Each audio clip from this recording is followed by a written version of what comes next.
Good evening. Welcome to the August 28th, 2018 regular board meeting of the Richland 2 School Board of Trustees, where we have just returned from executive session for the purpose of discussing student appeals and student admission requests. At this time, we'll move right along in our agenda to item 3.1, Inspirational Moment and Pledge of Allegiance. Mr. Manning. Oh, I have it again this time. Oh, no. I'm sorry, Dr. Caution Parker. Oh, thank you. My apologies. My apologies. I looked at her and said his name. It is indeed. My apologies. Our inspirational speaker this evening is Dr. Perry Mills, well-known around the district. Dr. Mills came to Richland School District 2 in 2008 as an assistant principal at Polo Road Elementary under the leadership of Dr. Marshall Franklin. He was then promoted to the principal of the alternative school here in Richland 2, and he is currently the principal in his second year, going into his second year, at the Richland School District 2 Charter School. Dr. Perry, I'm sorry. Good evening, and thank you all. I do apologize. I was trying to get back in. As we know, of course, this is our 5th full day back in the school in the district, and I know that a lot of us as administrators, teachers, and even especially our students will have some trying times, but hopefully good times as well, hopefully more good times than bad. So I did find something that's probably something some of you heard over the years, but I thought it was pretty interesting to share again. So if you heard it before, please just bear with me. If not, hopefully it'll be inspirational to some. It's a story about an old farmer and his donkey. One day, a farmer's donkey fell into an abandoned well. The animal cried piteously for hours as the farmer tried to figure out what to do. Finally, he decided the animal was old and the well needed to be covered up anyway, so it just wasn't worth it to him to try to retrieve the donkey. He invited all his neighbors to come over and help him. They each grabbed a shovel and began to shovel dirt into the well. Realizing what was happening, the donkey at first cried and wailed horribly. Then, a few shovelfuls later, he quieted down completely.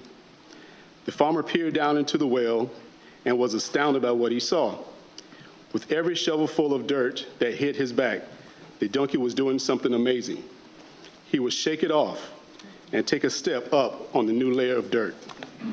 As the farmer's neighbors continued to shovel dirt on top of the animal, he would shake it off and take a step up. Pretty soon, the donkey stepped up over the edge of the well and trotted off. To the shock and astonishment of all the neighbors, life is going to shovel dirt on you, all kinds of dirt. The trick to getting out of the well is to not let it bury you, but to shake it off and take a step up. Each of our troubles is just a stepping stone. We can get out of the deepest wells just by not stopping and never giving up. Shake it off and take a step up. Would you please stand for the pledge? I pledge allegiance to the flag of the United States of America and to the republic for which it stands, one nation, under God, indivisible, with liberty and justice for all.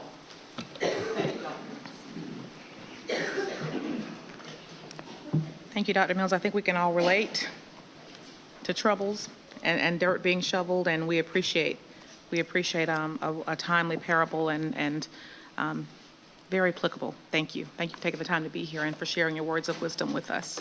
Bless you. At this time, we will move on to item 4.1, approval of our agenda, and the chair will entertain a motion.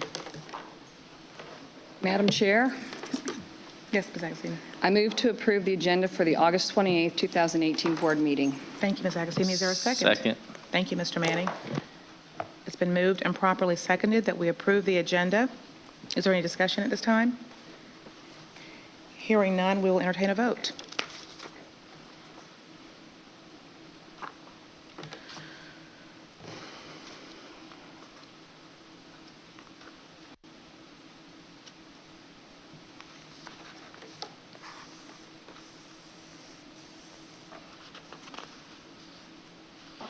By a vote of 7-0, the motion carries. Next, we will, at this time, entertain a motion to approve our consent agenda, please. Madam Chair, Mr. Blank? I move to approve the consent agenda for the August 28th, 2018 board meeting. Thank you, Mr. Plank. Is there a second? Second. The motion has been made and properly seconded. Is there any discussion? Hearing none, those who are in favor, please signify by electronically pressing yes. Those opposed, nay.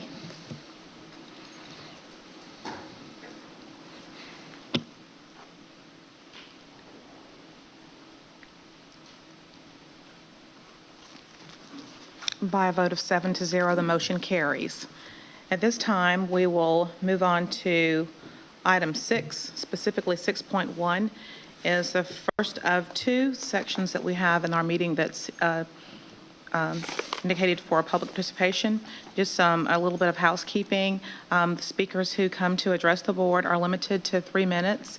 We ask that you share your address at that time, and please refrain from identifying specific schools or specific teachers or students when you come to address the board.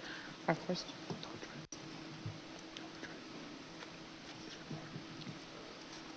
I'm sorry, don't indicate your address. We have said that. Don't indicate your address at this time. But the first person that we're going to have is Jerry Riga. Is that, am I pronouncing your name correctly? Is it Riga? If not, please correct me. That's right.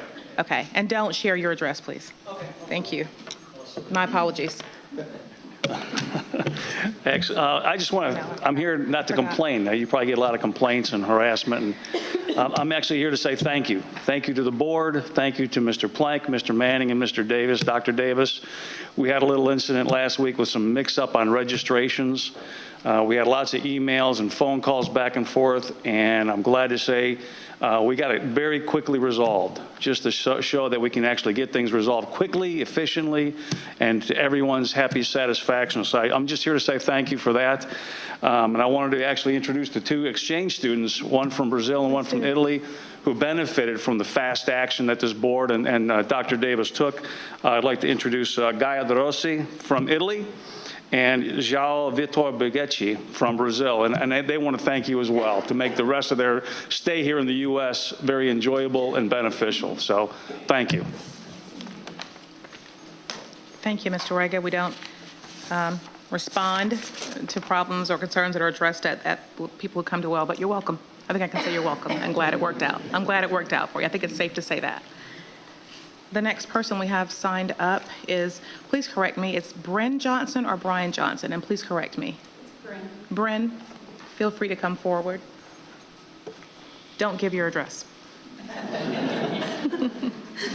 I am with the Riga family, and I am with the Council for Educational Travel USA. I represent the two students here today, and I just wanted to come forward and thank you for the resolving of this issue. And oftentimes, working with schools can be a complex issue with our organization, and y'all have been excellent to work with. So I just wanted to say thank you, and we're appreciative of all the help that we got last week. I'm so glad. At the end of the day, we're about students, so I'm glad it worked out for you. Welcome. Stay and enjoy the meeting.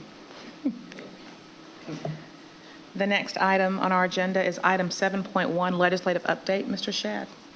And if there's nothing to report, you're going to say that. There's no update for this meeting, Madam Okay. Chair.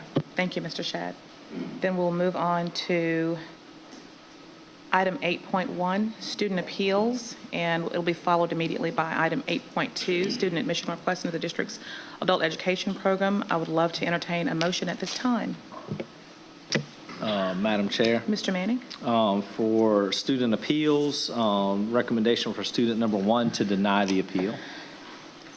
Thank you, Mr. Manning. The motion has been made. Is there a second? The motion has been made and properly seconded by Dr. Caution Parker. Is there any discussion?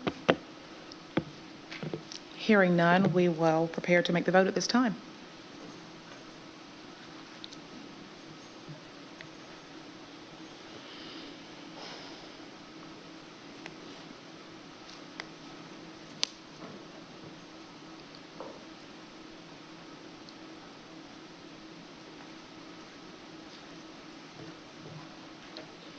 By a vote of 5-2, the motion carries.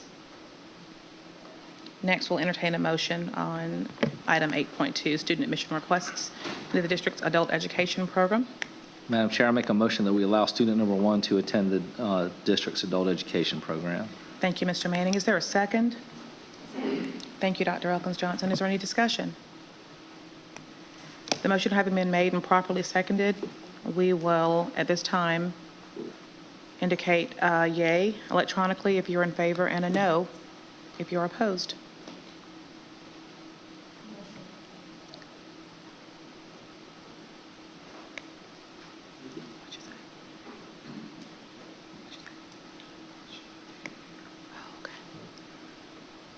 By a vote of 7-0, the motion carries. Thank you. At this time, we will move right along to item 9.1, the approval of policy revisions to Policy DB, Annual Budget, DBG, Budget Adoption Process, DBJ, Budget Transfers, and IKFC, Employability Credential. Dr. Davis. Madam Chair, members of the board, administration brings before you for a second reading and approval, asking for approval of the policies aforementioned. Policies revisions to DB, our annual budget, DBG, budget adoption process, DBJ, the budget transfers, and IKFC, employability credentials. Thank you, Dr. Davis. Is there a motion to be made at this time? Madam Chair, Mr. Plank. I move approval of policy revisions DB annual budget, DBG budget adoption process, DBJ budget transfers, and IKFC employability credential. Thank you, Mr. Plank. Is there a second? Second. The motion having been made and properly seconded by Dr. Caution Parker, is there any discussion at this time? Yes, ma'am. Madam Chair, and Yes, just ma'am. for clarification, when there are a couple of typos in these policies, and I had submitted them to Ms. Sherman earlier today. I'm not sure if they made it their way. Okay. For correction, does that have to go on the record? Or how do Were they we address received? that? Can we acknowledge that they were received? Okay. Yeah, I can amend my motion to as stated with the grammatical corrections. Thank you, Mr. Plank. Second. Ms. Second. What we're hearing is that the revisions were, the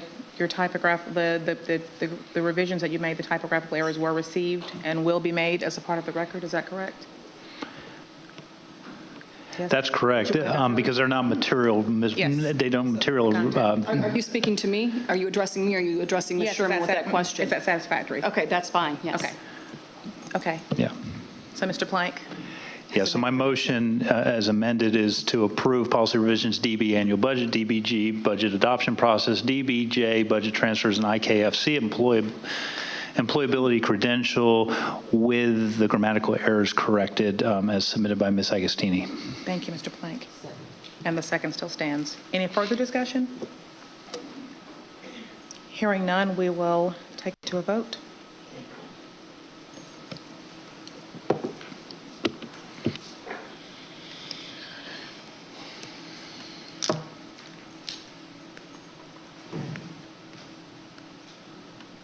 By a vote of 7-0, the motion carries. Next, we'll move on to item 10.1, new business, no action requested. The proposed policies are policy revisions to DID, inventories, fixed assets, DK, payment procedures, DKB, salary deductions. Dr. Davis. Madam Chair, members of the board, Dr. Miley stands before you this evening ready to address any questions you may have as it relates to policies DID, DKB, and DK. I have a question, but I've been kicked out. Do you want to just go through them one by one? We'll start, to give me I'll be time glad catch to. up? Thank you. Starting with the inventories of fixed assets. Mine either. Our policy was relatively thin and wasn't very detailed, and this adds a little more detail in terms of our inventory process. And also adds the terminology fixed assets in terms of our fixed assets. Madam Chair? Mrs. Agostini. We're on DID? Okay. DID. I'm sorry. Yes. Again, what exactly are you responsible for? Inventorying everything that we have in the district, basically. Okay, and All so of our- textbooks as well? I believe the schools are required to inventory the books. the inventory, those are the inventories of books. For instance, our office does all the fixed assets Okay, in terms of property, vehicles, and things like that. okay. All right, thank you. Are there any other questions regarding DID?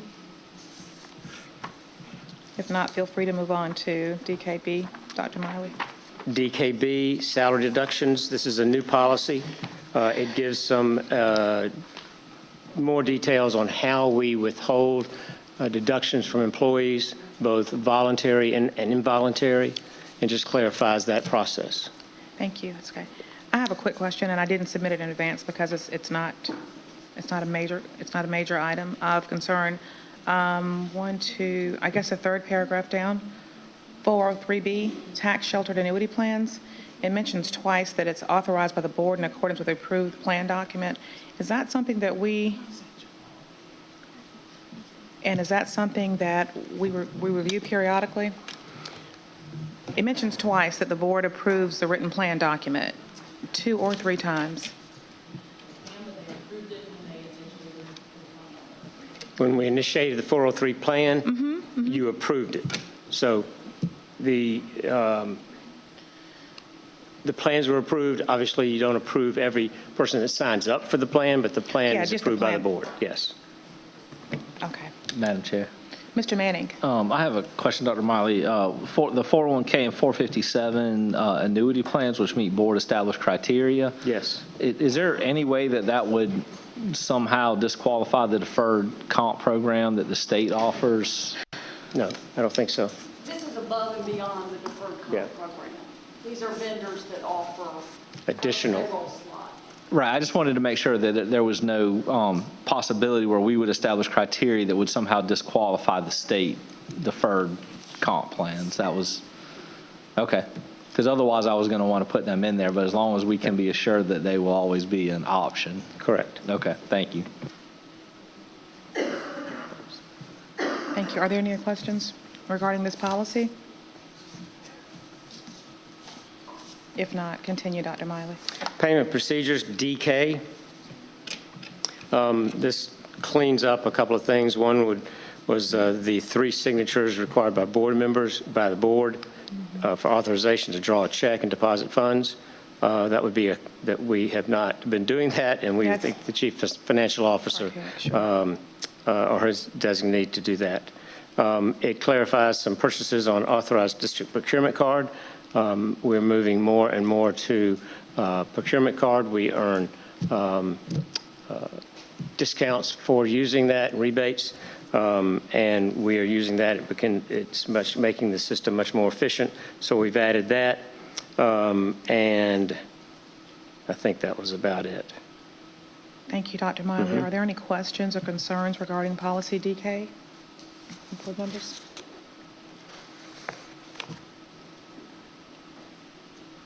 If not, thank you, Dr. Miley. Thank you.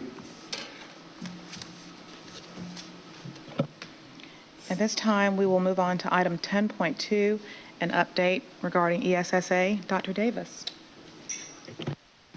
Thank you, Madam Chair. Madam Chair, members of the board, Dr. John Arnold will come before you this evening to share an update with you relating to ESSA. Dr. Arnold. Good evening. Chairman Mackey, Dr. Davis, members of the board, it's my privilege to be here again to provide you some additional information about the state's new accountability plan under the Every Student Succeeds Act. It's known as the South Carolina Succeeds Plan. Go ahead. Oh. Thank you. Here I am waiting. Just as a reminder, the plan does include 2 long-term goals. Now, we've seen these before, but again, I think it's important as we approach the rollout and the implementation of this plan, the full plan, to keep it in front of the board and our public as well. By 2035, 90% of students will graduate college, career, and citizenship ready. 2035 is, again, a long way away. But beginning in 2020, the graduating class and each year thereafter, the state, each district, and each high school should increase by 5% annually the percent of students who graduate college, career, and citizenship ready. Also, we've looked at this previously. We know that in the first year, year 1, that the annual summative ratings that will be assigned to schools are fixed in percentages. The top 15% of schools will be rated as excellent, the next 20 is good, the next 35 is average. Below average will make up the next 20%, and the bottom 10% will be rated as unsatisfactory. We also know that that is only for year one, that the results from year one will be used to set cut points for years 2 through 5. So beginning in years 2 through 5, we're not fixed to those values. And of course, the cut points will then be recalculated in year 6, and we'll go back to a year of fixed. Again, as a reminder, the source of how the the schools can earn their points for elementary and middle schools that have an English learner subgroup, that's 20 or more students, 20 or more ELL students in the school. 35% of their points will come from academic achievement, and that's going to be the ELA and math from the SC Ready. Another 35 will come from academic progress. That is growth from one year to the next on the English, language arts, and mathematics from SC Ready. 10% will be a measure of English proficiency of those ELL students. Another 10% will be the students' one-time achievement or performance on the SC Pass Science and Social Studies. And then the final 10% will be a measure of the effective learning environment. And that, of course, was done for the first time this past year with a student engagement survey. For our elementary and middle schools that don't have an EL subgroup, and that would just be a couple of our elementary schools, the 10 points that would have gone to that section just get divided into the other two main categories of academic achievement and academic progress. For high schools, they, of course, have no growth rate. They don't take the same assessment more than 1 year, and that also is reflected in this plan with the importance of the graduation rate. So 25% will be academic achievement.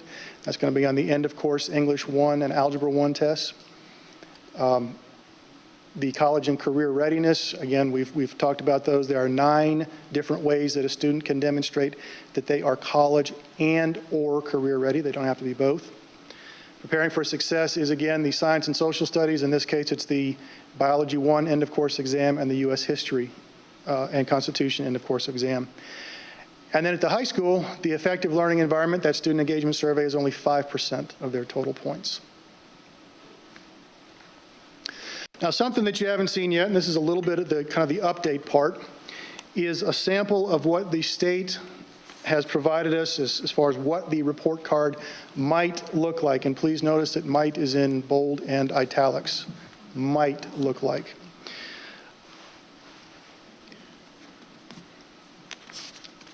A couple sections on here that I'd like to mention. Across the top of the page, you'll notice a little red bar going across the top. There's going to be a ribbon, a section that's going to have information or links to detailed information. It's going to have a link to not only student learning, but also school environment, which would be the traditional school environment surveys that we've done for many years in South Carolina. This would be different than the student engagement surveys. But also prepared for success. Student outcomes is going to be, again, very similar to what we've seen. That's where you'll have more detailed information about graduation rates, information about what's available to students as far as information about the arts, programs like that. One of the interesting things that's a little bit new is the finance piece. For several years now, the State Department has reported on the per pupil expenditures on the report card portal that we have as it exists.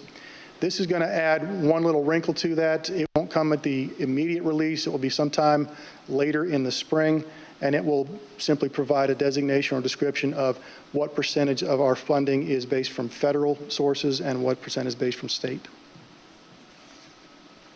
So there will be that little ribbon. The main section, the largest text on there, of course, is going to be the name of the school. There'll be basic contact information. The website will be listed, social media pages, things like that. This section, I don't know that they're going to keep. I haven't had an opportunity to have any conversation with anyone about this, but this is simply a statement. It's taking some of those ratings and putting them into sentences. For example, the sample elementary schools' overall performance is higher than 15% of the schools in the state and schools in the district. So I don't know if those statements will actually appear when more detailed information is available in the other sections. Probably the next biggest font, and again, we don't know exactly where it'll land on the page, is going to be the school's performance rating. And again, the ratings for the school range from excellent, good, average, below average. And although on this particular one that they've given us, it lists as at risk, that's been changed to unsatisfactory. There will be a section for academic achievement. And again, you see in smaller text here, the school's rating on just that one portion will be present. And then beside of it, there's a link for viewing more information. So you can click on that link, and the idea is you'd be able to get more detailed information about the school's performance on the various tests. Same with student growth. There'll be a section for that. One for English language proficiency. Now, for those schools that don't have an EL population, to be honest, I don't know if they're going to leave that section off or if it will just be a dead link or they'll remove the link. But we do know that there are schools who have an insufficient number to report on that. So that's a possibility. And then school environment is where they will report the results of the student engagement survey.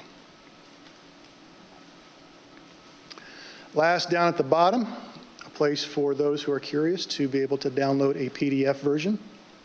And also, with the share link, I expect that's simply going to be a way to copy the URL and forward it on to those that you might want to share it with. Couple of reminders. Again, currently there is no district level report. This is school level only. And an important date to keep in mind is Thursday, November 15th. That is when the state's portal, where all of this information will be shared, will be made available to the public. And that concludes my presentation. I'll be happy to entertain any questions that you have. Just one question. Thank you for the presentation, but can you just tell us more about the student engagement survey? What would that consist of? Certainly. The Student Engagement Survey was actually created by the Advanced Ed organization, the same group that does the accreditation of our schools. And it measures students on several different areas. It moves away from the traditional type of surveys where we've seen questions about, how clean are the restrooms, things like that. It gets more into the students' personal habits, how they react to different situations in class, as a way to measure how engaged they are within the school. And each student would then receive a rating ranging from highly engaged to, I don't remember the exact terms they use, I don't think it was rebellious, but something along those lines, indicating that they're not at all engaged. Based on the rating of each student, there will be points assigned, average up the points for the school, and that becomes their rating.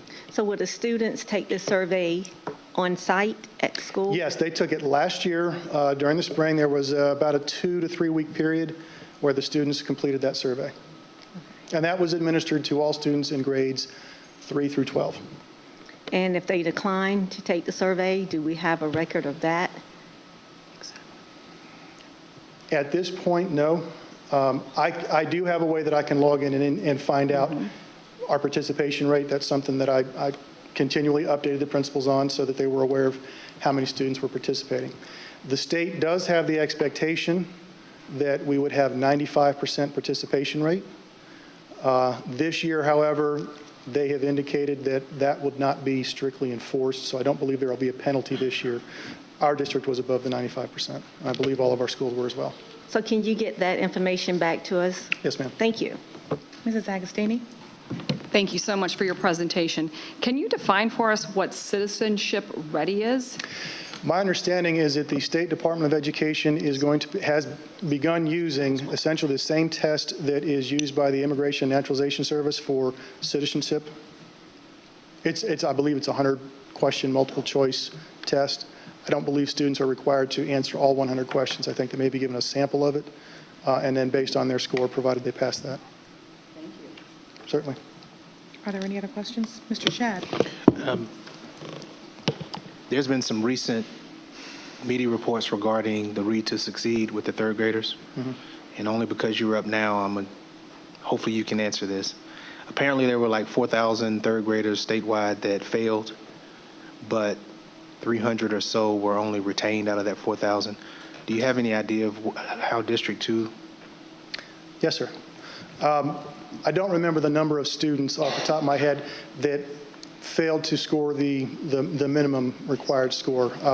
But I do know that as a result of the various provisions included in the law, including, they refer to them as good cause exemptions. Students who have an IEP, particularly one related to reading, are certainly not going to be held back for performance on that assessment. But in the end, I believe we had 8 students. Is that correct? Take a There was a partner. total, first of all, good evening. Good evening. There was a total of about 138 students that didn't meet the expectations according to the state assessment. But out of those, with the good cause exemptions and summer reading camp, again, we had about 8 students that were retained. And then, of course, we had some appeals, and I think a few of those were accepted. Okay, in ballpark, how many third graders did we have that participated in the test? How many third graders participated in summer reading camp? Yes, how many third graders do we have? How many third Did we graders? have? Yeah, about 1,200. About 1,200. And about 10% initially did not meet the requirement. Yes, about. Okay, all right. But there were only 8 that were retained. Right. Because there were alternative assessments and good cause exemptions that allow them to be promoted. Okay, thank you very much. Are there any other questions or concerns at this time? Mr. Madam Manning? Chair. Yeah, I mean, I appreciate y'all taking a stab, at giving us this information, what it is. First off, it's interesting, right, that the goal is 90% of students will graduate college, career, and citizenship ready. The fact we have to tag that on the end to graduate, what does that mean for the state's graduation standards? I mean, that we have to add on, we're going to graduate them, but we also have to graduate them ready. Well, I thought that's what graduation meant, right, that you were ready. So that's kind of an interesting play on our goals. And then we have by 2020 that every year you're going to increase by 5%. I can almost bet, unless you're Apple, who just hit like $1 trillion valuation, that most companies to have sustained growth every year at that level would struggle, right? Because you're going to have some up years, some down years. You hit the mark, you don't. And so it's kind of interesting that we have this. And really, it's a partnership between the schools and the community and the parents, where it's all being leveled on us. And, here we are, like, the report card might look like this, and the cut score will be something in the future that it's not today, so good luck trying to figure out where you are. And by the way, if you're a parent, you have more than one child, one of your kids going to be in the top 15%, and the other one's going to be in the bottom 10%, regardless of how well they actually do, because we're just going to do it that way. We have a lot of challenges, and I've opined on this issue before. It's just such a constant moving target.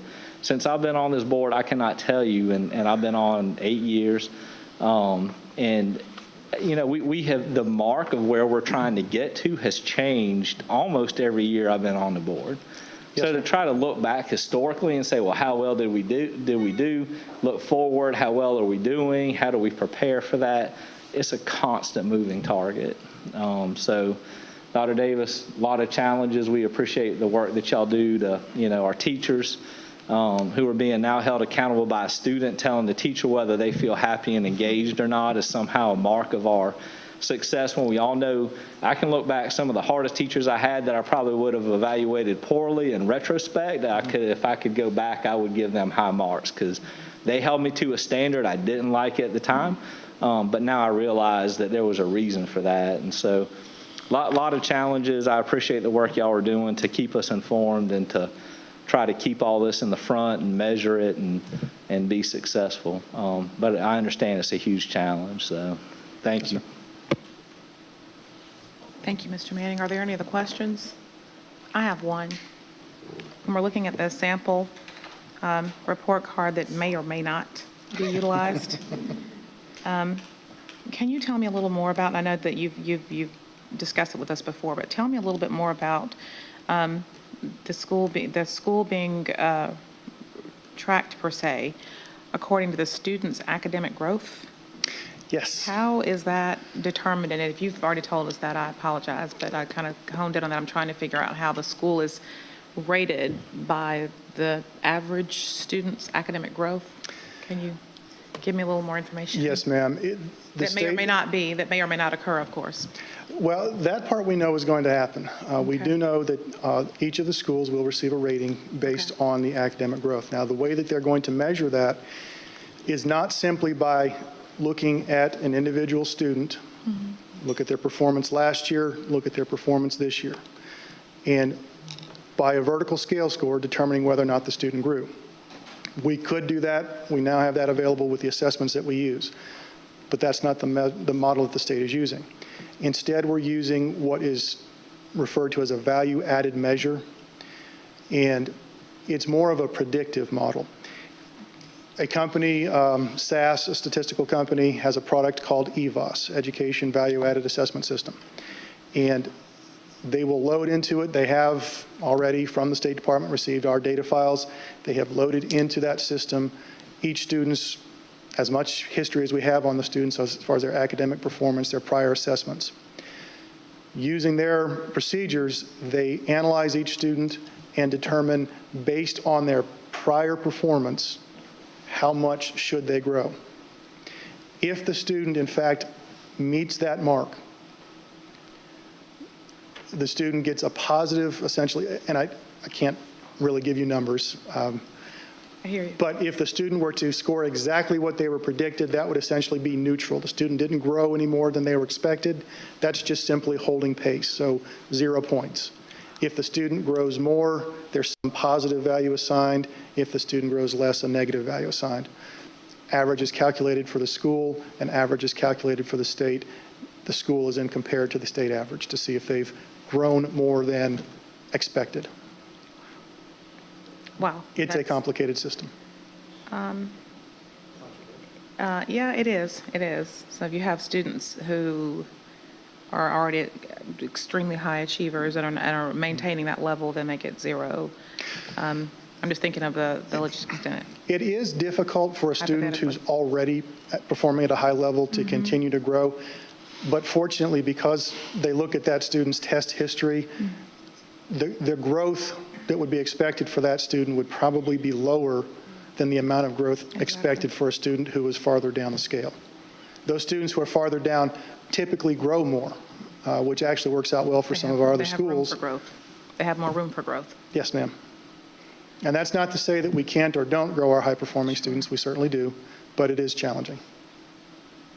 Are there, I thank you for sharing that, and I hope that our parents and our listeners are paying attention because, you know, their input means I will something. be reaching I out to our appreciate that. schools and letting them know that I would Certainly. be happy to attend SIC, PTO meetings and share this with the parents at the school level too. Excellent. Are there any other questions? Yes, concerns? Ms. Mackey. Mr. Plank. You know, in this day and age of algorithms and accuracy, and a lot of this is maybes and what ifs and all that. So how transparent are some of these, you know, when you're talking about growth, just to tag on to that,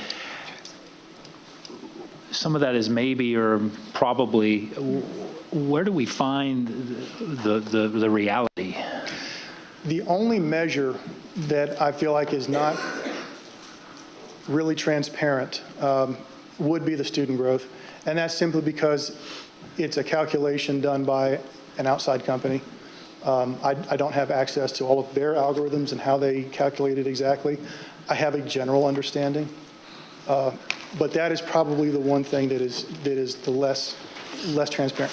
The academic achievement portion, I've already got formulas and a spreadsheet based on our student performance. I can fairly accurately predict what the ratings will be for our schools in that particular section. Same with the preparing for success, the science and social studies portion. The school environment is a little less transparent as well, simply because I have the raw responses from our students on the student engagement survey, but so far, Advanced Ed has not shared how they're going to take those raw responses and convert them into scores. But once, that will be a fairly straightforward formula as well, and once I have that, I feel like I can, again, fairly accurately make some predictions. It's just the student growth. Sure. It's really lacking in transparency. So I know there's not a district scorecard, yet with the data we have, it would seem that we could take our high schools, our middle schools, our elementary schools, and extrapolate that data from, even if we're using the school performance final score, to create our own slot of where this would fall. I mean, if we weight that or know if our high schools, 4 of the 5 are excellent, and then we're looking at the middle schools, could we not have our own, if we did have a district scorecard, or this was what it would look like? Is that something we could consider and look at?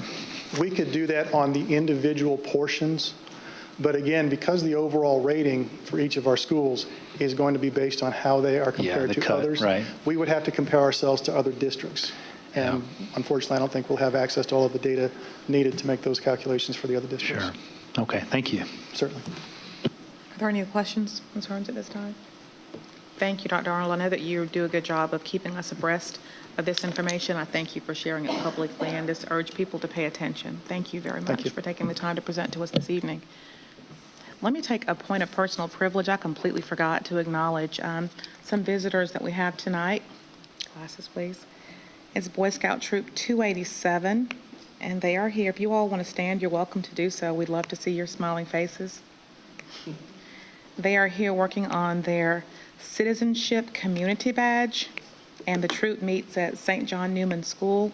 We're happy that you all are here. A lot of the things that we talk about here primarily are about students, and you're learning how things get done that trickles down to students. So we appreciate having you here. Hope you're learning something, and you can have a really good dinner time, table talk conversation later. So thank you all for being here and welcome. Thank you. Thank you. Moving right along. We have arrived at item 10.3. Looking forward to the superintendent's back-to-school report. Dr. Davis. Thank you, Madam Chairman, members of the board. Just a quick point of privilege or information for you all. We will be coming back before you in December, I believe, the first board meeting or the only board member in December, to share with you the information regarding the accountability and the scores as those scores become in November the 15th. So we'll have a report, and we're working on having a report ready for you to update you on where we are as it pertains to achievement in the district. So you can mark your calendars for that. Now, this is an opportunity for us to share just a little bit about back to school. So the 2018-2019 back to school report. So I'll start you all off with a video. The Richland 2 Promise. Some of you may be asking the question, what is that all about? Last year, we talked about being premier, we talked about pathways, we talked about purpose, and we talked about passions. This year, as we ended to the 2018-2019 school year, I asked all administrators, teachers, and members of our district to think about your promise. What is the one thing that you want to promise to our students, to our faculty and staff, to our community? What's your promise? I promise to act courageously and boldly in the pursuit of innovation and academic success. I promise to dedicate my time, talents, and efforts in support of excellence. I promise to keep innovation at the forefront of everything that we do. I promise to grow and nurture leaders, big and small, to be the best that they can be. I promise to foster a culture where all students, teachers, and staff members are valued and empowered to be premier. I promise to work each and every day to ensure a safe, supportive, and nurturing environment where both students and teachers thrive. I promise to have high expectations for learning for students and staff. I promise to elevate my commitment to excellence in all that I do, lead with passion and fearlessness, and be unwavering in the pursuit of excellence. I promise to sustain a rigorous and engaging learning environment for all students. I promise to develop my educational expertise for the benefit of serving the school and the community. I promise to be the ELA specialist I want to see in the world. I promise to be the best me every day with the best intentions.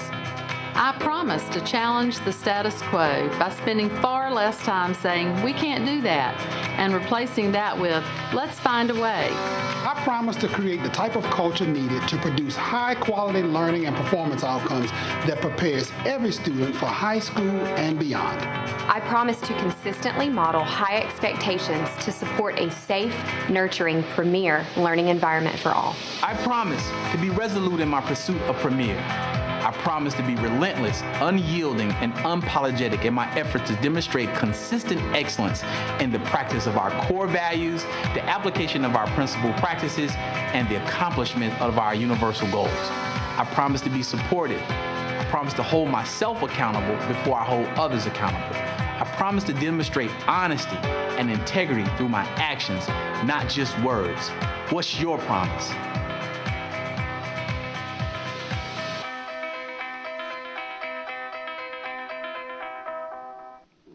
As you guys know, we ended the school year last year and began the school year this year talking about the Richland 2 Promise. And it's something that has been near and dear to my heart, and something that I'm very pleased that our faculty and staff and our students, as well as our administrators, have also taken a hold of and began to share their promises through social media with one another, within their homes before the start of school.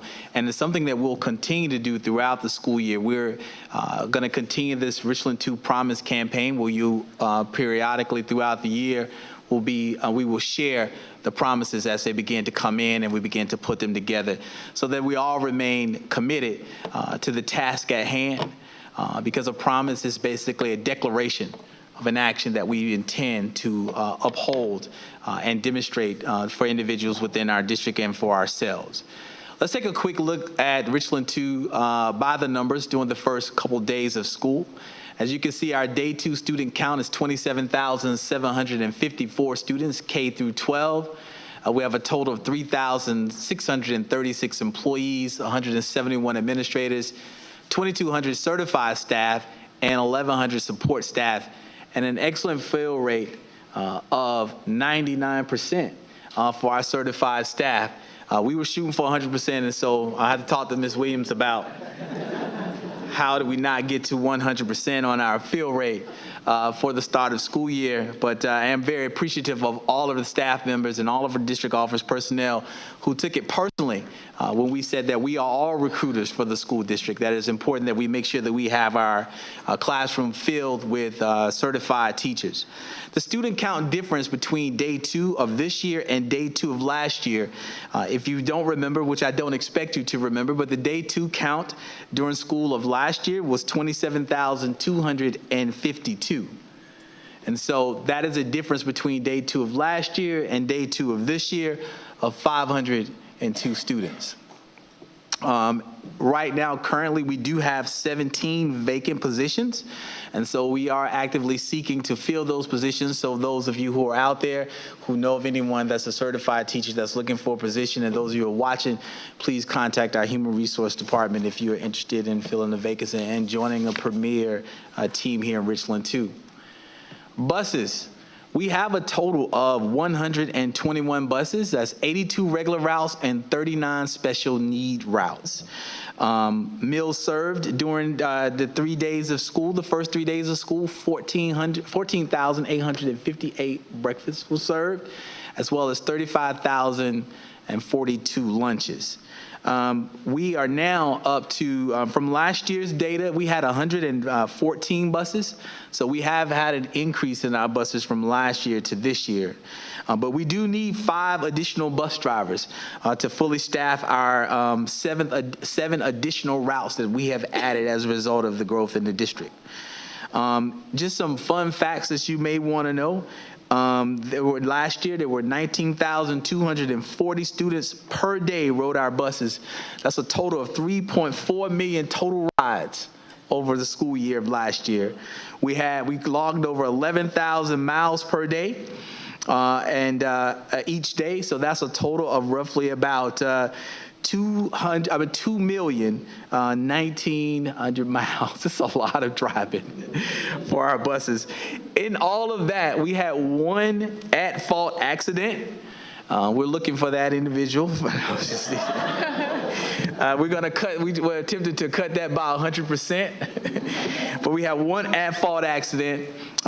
We had 16 at-fault incidents that included mailboxes, garbage cans, and portable basketball goals. We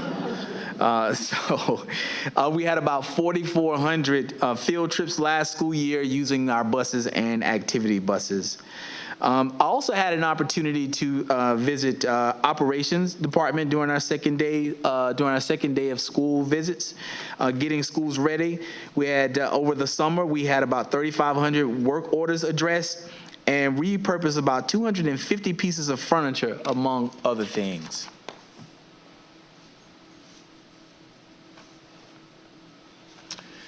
Just some new things that may be going on that you've heard about, blazing the way for this school year. We are looking at redefining the high school experience. So we have basically commissioned a task force that's being led by our Assistant Superintendent, Mr. Keith Price, and members of our district administrative staff, school level staff, as well as teachers.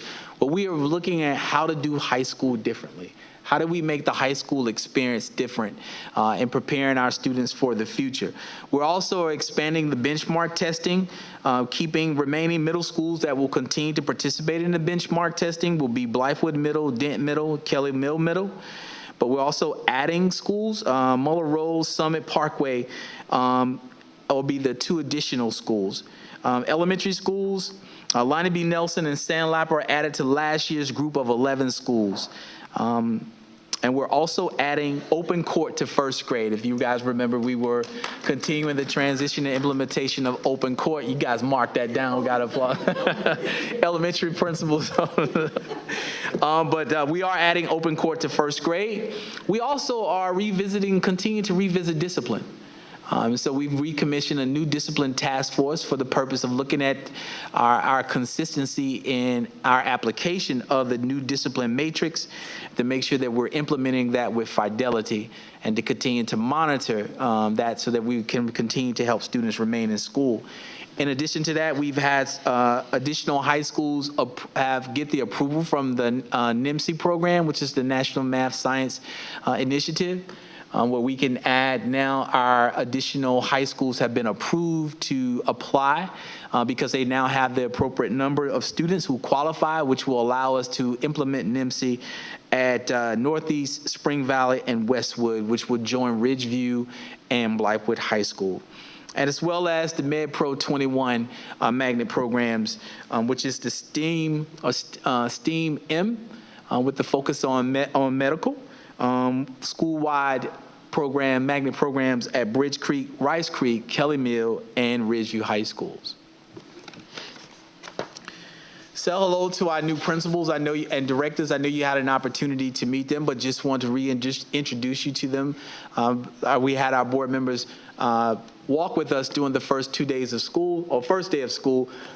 Excuse me, we had an opportunity to spend some time with our new principals and new directors. So we have Matt Sherman at Blythewood High School, Ms. Jennifer Gillespie at Catawba Trails, Jessica A.G., who is the director of the Center for Knowledge and CFK North, as well as Rashad Adams, who's the new principal at North Springs, and Denise Quickle, who is at Windsor Elementary.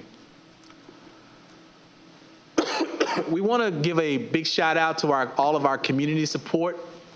Getting our students ready for back to school is a community effort. And we want to say thank you to our community partners for helping us in getting our students ready for school. And you see a list of all of the partners that we collaborated with to get our students prepared to return back to school. That concludes the back to school report, superintendent's back to school report. I would like to say one of the things that just simply touched me to the bone was to hear the gentleman who's our bus driver and his promise. To say that he promises to transport the kids, but to be a part of their lives was powerful. It's powerful, and taking that awesome responsibility of transporting kids to and from school safely is amazing. And I'm just so thankful for everyone who assisted in getting us off to a wonderful start this school year, to our parents who are committed to the education of their students and the things they do every single day to prepare to send their students to school and support them while they're at school and when they're at home. I say thank you to our parents. I think we have the best parents in the state, if not in the nation, to our teachers, to our aunties, to the grandmothers, to everyone who is a part of the lives of our students. You are so valuable to the start of school. during the school year, end of the school year, and we could not do this alone. It takes an entire committed group of adults to provide a premier education for our student, and I don't think anyone else does it any better than we do in Richland too. So thank you all for all that you do. Thank you. And to our board, thank you as well. Thank you, Dr. Davis. Any questions or comments? Okay, moving along to item 11.1, agenda items for the September 11th, 2018 board meeting. Dr. Davis.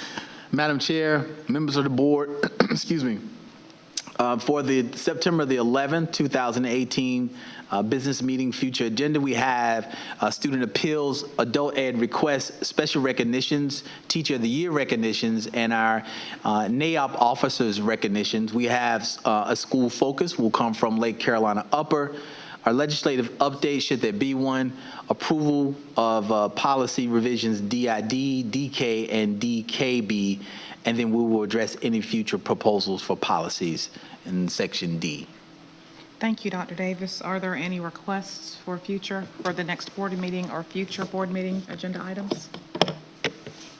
I have one. Dr. Wilkins Johnson? I would like to see how we put something in place for new students who are arriving to the district at the high school level when they're coming in for registration.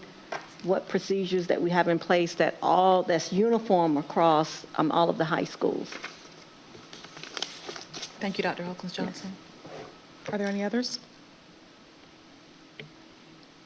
If not, we will move on to item 12.1. It's the second opportunity for public participation. I don't see where we have anyone else who's signed up for public participation at this time, so we'll move on to item 13.1.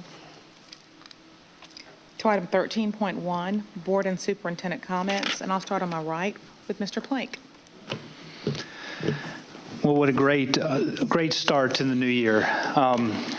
Was a great privilege to be able to tag along with Dr. Davis and others and other members of the board as we went to 10 schools for our first and second year principals. I'm just reminded about the joy that I see on that first day and the effort that's put in. I'm always amazed, having raised 3 children, how on the first day of school in an elementary class that all the book bags are lined up. Everyone is already following procedure. I just don't know how they can do that with 20 students. It always amazes me. And finally, I just promise to continue to serve this community with everything that I have, with transparency, respect, and honor to our parents, our teachers, and just the whole Richland 2 family. And thank you so much. Mr. Manning? Thank you, Madam Chair. So I had the great pride and privilege of taking my daughter to the first day of 8th grade at Denton Middle School, and it was a fantastic day. I took her, and I have the honor of actually transporting 3 young ladies to school every day. I'm the daddy transport wagon, so I get to hear all their fun conversations and just to see them growing up and how those conversations change over time. But I also had the privilege to visit several of our schools as parents were being introduced to their teachers and how things were going to work in the school, and to go around and visit with those families and just to see the big smiles and happiness for folks coming back. Some of those parents told me it's because their students were coming back away from home, but many of them were excited about the beginning of the school year and the students. And Dr. Davis, I appreciate you and all the work that your staff and everybody puts in. And I want to recognize Tony. Can you stand up back there in the back? Look at the look on his face. Tony's always the guy behind the scenes, but Tony, I just want to tell you the quality of the presentations that we see as a board, the videos and all the presentations that we have. I mean, they have really just gone nothing but up. And I know that's Libby more than just him but thank you for all the work that you do. I see you everywhere with the video camera in your hand. So I can tell you like being the guy behind the camera now, but but thank you, because I know you do a lot to make these things, make everybody else look good. So I appreciate your work there. And, you know, I also promise to always stand up for what's right for our students, regardless of what that means. And sometimes it's not easy, but I'm proud to have the privilege to be in the position to do that. And I promise to continue to do that no matter what. So thank you all very much. Dr. Caution Parker? Thank you. I'd like to thank again Dr. Mills for your inspirational moment and talk with us. It's very, very nice indeed. Thank you to everybody for a fantastic school opening. Doing a great job, and the new principals, my hat's off to you. I know you'll do a good job. In the second year, it's going to be a little different than the first year, and it'll keep adding on till you get to 34 years. And Dr. Davis, thank you so much for your back-to-school report. Really do appreciate that. And everybody enjoy the next few weeks. Thank you, Dr. Caution Parker. Dr. Elkins Johnson.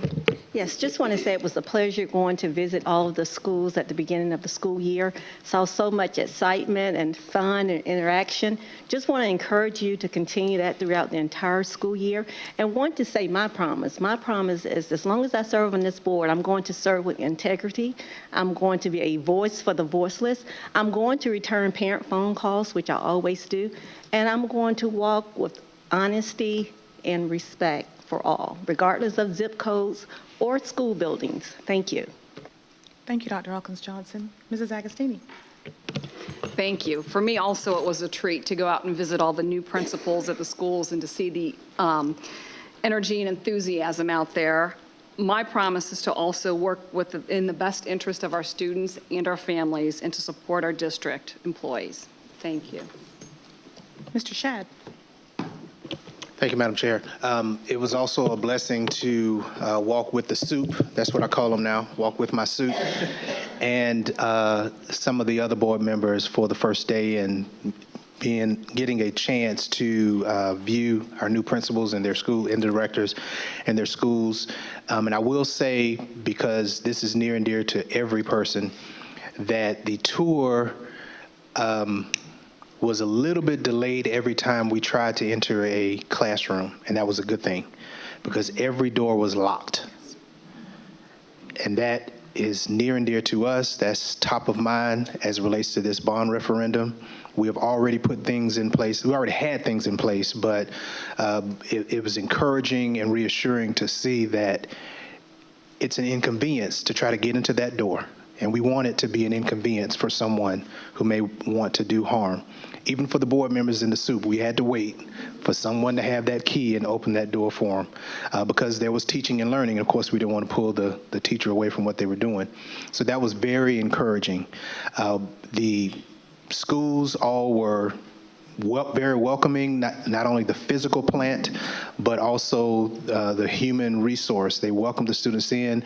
The students looked surprisingly, they looked like they were not begrudging that their summer was over, but that they were very excited about being back in school. I know the parents were too, and so was I.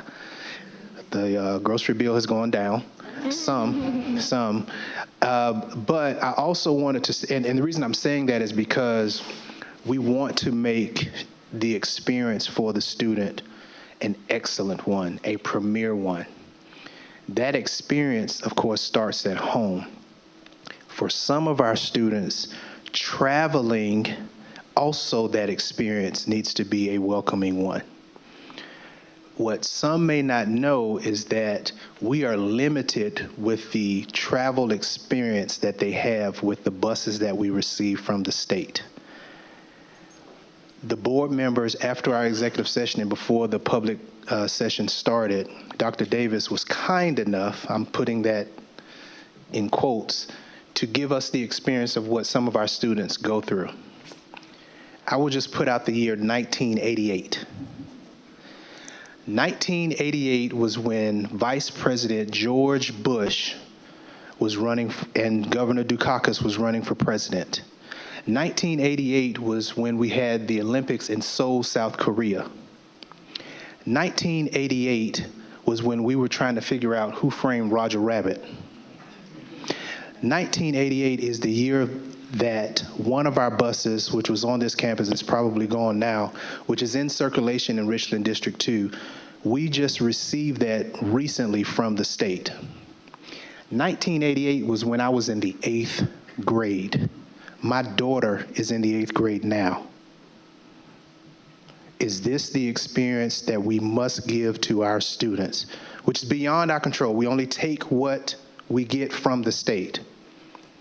But to end on a lighter note, we have a plan with our referendum in order to make sure that we provide a premier experience for our students. And my understanding is that the money is there. There is no reason why a 30-year-old, but any vehicle, unless it's an antique, should be on the road, especially traveling all those thousands of miles on a daily basis. So I'm encouraged by the start of this school year, but there's still work that needs to be done, and we appreciate the support. And I promise that I will make short comment after this point. Thank you. I wasn't going to say a thing. I wasn't going to. Mr. Plunkett established a pattern. You haven't established a pattern yet, so I wasn't going to say anything. We're good now. Thank you. Dr. Davis. Thank you, Madam Chair, members of the board. You will be asked to record your promise statements as well. Again, this is a series of promises, so I'm glad you got them out. Please write them down because we would like to get you recorded as well so that we can continue to share those promise statements throughout the district with our students and our faculty and staff and our community. And for those of you who are out here that are community members and parents, we will be contacting you as well to share your promise statements as well as our students. So be prepared and when asked, be generous enough with your time to do so. I wanted to take a moment to remind our community that it is easy to learn more about the Richland 2 bond referendum on the district's website, and that's at richland2.org/bond. Also, that on November 6th, the election ballot, Richland 2 is asking voters to allow the district to borrow $468.4 million for safety and security improvements for schools and transportation needs, improvements to our academic learning spaces, additions and improvements to arts and athletic facilities, as well as technology upgrades. Members of our district staff are attending community and back-to-school events to share this information and to answer your questions. So please, if you have any questions or concerns, come directly to one of us and we'll be happy to share that information with you. I ask that everyone have an enjoyable and very safe and happy Labor Day weekend until we see you again. Thank you, Dr. Davis.